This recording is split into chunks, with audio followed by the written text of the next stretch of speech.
Sobat Hobi, tahu nggak film Barbie yang lagi hits baru-baru ini? Ya kita lihat film itu kan film biasa, film hiburan yang menghibur yang harusnya bisa ditonton sama siapapun. Tapi Sobat Hobi, siapa sangka loh kalau ternyata film Barbie itu sempat memicu ketegangan di beberapa negara Asia Tenggara.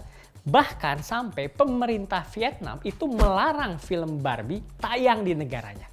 Wah, kok bisa sampai sejauh itu? Apa masalahnya sama film Barbie ini? Dan ternyata Sobat Hobi, ternyata salah satu adegan di film Barbie ini menampilkan sebuah peta yang mencantumkan garis 9 dash line atau 9 garis putus-putus di Laut Cina Selatan yang merupakan klaim pihak Cina terhadap kedaulatan di wilayah itu di lautan Asia Tenggara. Nah, jadi film Barbie itu dituduh mempromosikan propaganda Cina di Laut Cina Selatan. Jadi seakan-akan mengolok-olok perjuangan kedaulatan yang dimiliki negara-negara yang bersengketa di wilayah tersebut seperti Vietnam, Filipina, Malaysia, dan Indonesia sendiri. Nah, bahkan gak cuma Vietnam, hal serupa terjadi di Filipina. Muncul sejumlah protes di Filipina, sejumlah politisi Filipina yang protes sama film Barbie itu. Hingga akhirnya pemerintah Filipina memperbolehkan penayangan film Barbie dengan syarat garis 9 dash line itu harus disensor, harus diblur. Nah, kok bisa ya masalah film Barbie ini bisa jadi sikap luar negeri sejumlah negara? Emang sekuat itu pengaruh film ke politik luar negeri, politik global, geopolitik? Nah, maka itu di episode Fobi kali ini kita akan bahas kenapa film itu bisa mempengaruhi pertarungan geopolitik dunia.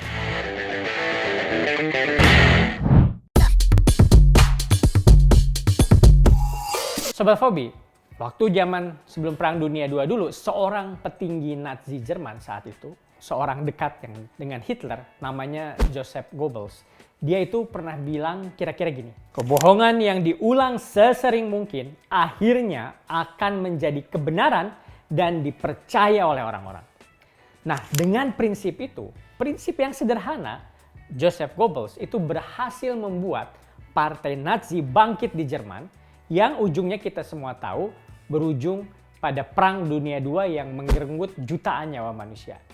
Luar biasa, dahsyat sekali efek dari propaganda ini. Nah, jadi dulu di Jerman, Goebbels ini kerjaannya adalah bikin poster dan juga siaran radio, menulis artikel di surat kabar, pokoknya semua hal-hal kecil tapi dampaknya itu luas ke publik. Nah, itu dilakukan demi menghasut publik, membuat propaganda supaya publik mendukung Hitler dan Nazi saat itu. Nah, karena dilakukan berulang-ulang, terus-menerus lewat propaganda kecil, akhirnya rakyat Jerman pun sedikit-sedikit mulai terhasut dan menaruh jatuh hati kepada Hitler. Apalagi setelah Goebbels mengkambing hitamkan kaum Yahudi sebagai pihak yang membuat Jerman terpuruk, yang membuat hidup susah di Jerman saat itu, serta menganggap ras Arya atau orang-orang Jerman asli sebagai manusia dengan kasta tertinggi. Makanya dukungan ke Nazi pun semakin memuncak dan propaganda tersebut berujung pada sebuah kegilaan massal yang sebetulnya tidak masuk akal dan menghabisi jutaan nyawa manusia. Nah, sekarang saya mau tanya, misalnya nih ya, kenapa dulu waktu saya kecil terutama, kita itu sering menganggap bahwa Amerika Serikat itu negara yang hebat sekali, maju, kaya, budayanya asik, pokoknya wah gitulah. Gak ada ya negara lain yang sekuat Amerika. Padahal kita semua tahu sekarang kalau Amerika Serikat itu ya boroknya ada di mana-mana juga. Kota-kota yang kotor, gelandangan di mana-mana, penggunaan narkoba yang tidak terkontrol, pengangguran, dan berbagai masalah sosial lainnya. Nah, jawabannya adalah strategi geopolitik populer. Maksudnya apa nih? Nah, geopolitik populer ini adalah sebuah strategi propaganda untuk membentuk geopolitik lewat film, lewat produk populer atau produk media lainnya untuk menciptakan citra dan menggalang dukungan internasional kepada sebuah negara. Jadi, propaganda geopolitik itu diproduksi dalam bentuk film populer yang box office yang sering kita tonton di bioskop-bioskop. Maka itu Hollywood sebagai pusat industri film Amerika Serikat banyak sekali menyisipkan narasi-narasi geopolitik budaya Amerika di film-filmnya. Karena sebetulnya Hollywood ini juga adalah mesin propaganda Amerika Serikat. Sebut saja dulu, bahkan sampai sekarang, kalau kita nonton film mata-mata, misalnya James Bond waktu itu pasti penjahatnya dari Uni Soviet atau orang Rusia. Atau setelah tragedi 9/11 tahun 2001, kalau ada film tentang teroris, pasti penjahatnya itu memakai atribut pakaian-pakaian yang erat dengan negara atau agama tertentu. Nah, ini tuh Sobat Fobi efeknya sangat bahaya. Nah, karena tak jarang dari kita yang langsung menganggap akibat propaganda populer itu bahwa orang-orang non-barat atau bahkan non-kulit putih itu adalah orang-orang yang jahat, kejam, tidak beradab, atau negara-negara yang isinya teroris semua. Di sisi lain, orang-orang barat digambarkan sebagai pahlawan, gagah, hebat, menguasai dunia, pokoknya segala hal yang wah lah. Kalau zaman sekarang istilahnya apa itu? Jadi role model lah kira-kira gitu. Nah, itulah efek dari geopolitik populer. Narasi-narasi visual dan cerita yang perlahan-lahan ditanamkan di benak kita semua itu mirip pencucian otak lewat produk-produk pop. Framing itu namanya, itu adalah inti dari semua sisipan-sisipan film itu. Dan dari situ, negara yang berkepentingan bisa menggalang dukungan publik untuk melancarkan agenda geopolitiknya. Nah, Sobat Fobi, jadi sekarang kita paham kenapa Vietnam, Filipina itu bereaksi keras terhadap film Barbie tadi. Itu bukan tanpa alasan, karena kapal-kapal Cina itu sudah berkali-kali melanggar kedaulatan negaranya Vietnam, Filipina itu.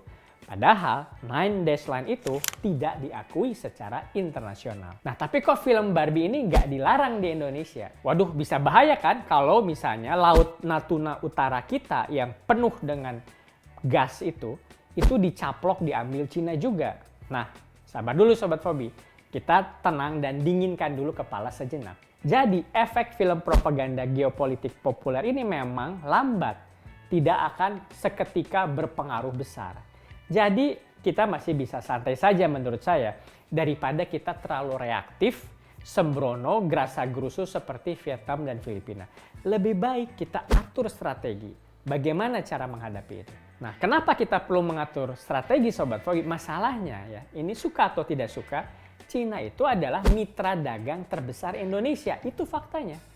Banyak sekali ekspor kita itu masuk ke pasar Cina, dibeli oleh rakyat Cina. Nah, nilainya itu hampir 70 miliar dolar Amerika Serikat atau lebih dari 20% dari seluruh ekspor Indonesia. Jadi, kalau hubungan kita memburuk dengan Cina, ya itu nggak bijaksana juga. Bisa-bisa momentum kita yang ingin sekarang menjadi negara maju sekarang ini lewat hilirisasi industri, penguatan ekspor itu bisa gagal total. Lagi pula, kalau kita nanti langsung bersikap antipati ke Cina, bisa-bisa kita terperangkap ke propaganda Barat yang memang bermusuhan dengan Cina. Barat ini melakukan propaganda, melakukan framing seakan-akan pokoknya segala hal tentang Cina itu berbahaya. Nah, disinilah politik luar negeri, geopolitik itu. Tidak ada kawan absolut, tapi juga nggak ada lawan yang absolut. Tapi yang pasti kita tahu Indonesia tidak diam saja. Untuk mengimbangi propaganda Cina yang memang agresif ini, diam-diam Indonesia itu melakukan taktik jitu diplomasi, yaitu melakukan latihan militer bersama Amerika. Nah, di tengah keriuhan ini, Indonesia melakukan latihan militer yang spesial. Karena, Sobat Fobi, untuk pertama kalinya dalam sejarah, Amerika mengirimkan pesawat pembom strategis nuklir B-52 untuk ikut serta dan mendarat di wilayah Indonesia.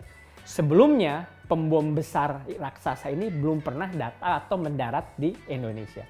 Nah, pesawat pembom ini didatangkan langsung dari Amerika untuk latihan dengan TNI AU untuk menguji kemampuan kerjasama dan koordinasi antara Angkatan Udara Indonesia dengan Angkatan Udara Amerika Serikat.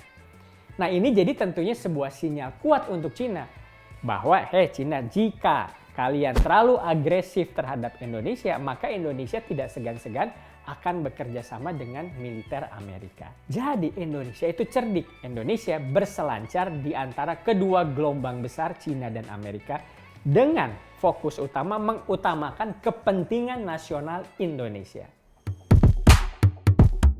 Nah, Sobat Fobi, yang namanya strategi pastinya harus strategis. Jadi nggak mungkin dong kita diam-diam aja membiarkan negara-negara besar seperti Amerika dan Cina bertarung di Laut Cina Selatan di pekarangan rumah kita. Nah, di belakang itu kita terus melakukan modernisasi alat-alat tempur kita, alutsista kita, Sobat Fobi. Nah, tapi di sini ada catatan menarik. Karena menurut saya alutsista yang dibeli akhir-akhir ini sepertinya tidak pas ya dengan antisipasi perang abad 21 yang sekarang kita lihat di Ukraina. Ini sebagai contoh aja Sobat Fobi. Dalam perang Ukraina itu, angkatan udara Rusia yang sangat powerful itu, mereka ini punya lebih dari 1000 pesawat, itu ternyata tidak bisa berbuat banyak membantu pasukan Rusia di darat. Kebanyakan pesawat-pesawat 1000 pesawat ini nganggur. Kenapa? Karena langit Kiev, ibu kota Ukraina itu sudah dipenuhi padat oleh gelombang-gelombang elektromagnetik yang bisa mengacaukan radar pesawat dan rudal Rusia. Dan juga sistem pertahanan udara canggih yang disuplai NATO itu membuat jet-jet tempur Rusia itu jadi nganggur atau kalau terbang jadi sasaran empuk. Nah, kan agak janggal jika Indonesia justru malah memborong jet-jet tempur. Padahal kita sudah lihat di Ukraina, jet tempur ini tidak berkutik dalam sebuah perang modern, perang elektronik yang dahsyat seperti yang sekarang terjadi di Ukraina. Mungkin lebih cocok misalnya kita mengembangkan teknologi drone yang lebih murah pastinya tapi lebih efektif. Karena dalam perang Ukraina itu setelah terlihat drone itu terbukti ampuh dalam perang modern dengan yang menggunakan sensor-sensor elektronik. Ya, tapi Sobat Fobi, mudah-mudahan saja para pejabat pertahanan kita ini memang sudah menimbang-nimbang, memikirkan dengan matang bagaimana strategi modernisasi alutsista Indonesia. Jadi kita bisa tenang saja Sobat Fobi, karena Presiden Jokowi tahu benar ancamannya apa, juga membangun kekuatan tempur Indonesia seiring dengan ancaman geopolitik dunia yang makin besar dan kompleks.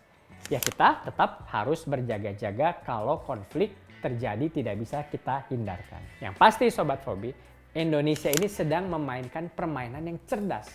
Kita mungkin tampak biasa-biasa saja di luar, tapi sebetulnya kita sedang membangun kekuatan di dalam. Sekarang kita harus berkepala dingin dan bersahabat dengan semua negara, terutama negara besar, supaya kita bisa memaksimalkan keuntungan ekonomi untuk Indonesia. Tapi seandainya nih sewaktu-waktu jika Amerika atau Cina macam-macam sama kita, tentu kita sudah siap memamerkan menggunakan kekuatan tempur kita. Nah, ini baru strategi yang bijaksana dari Presiden Jokowi. Sekian episode Fobi kali ini. Terus optimis sambil tetap rasional.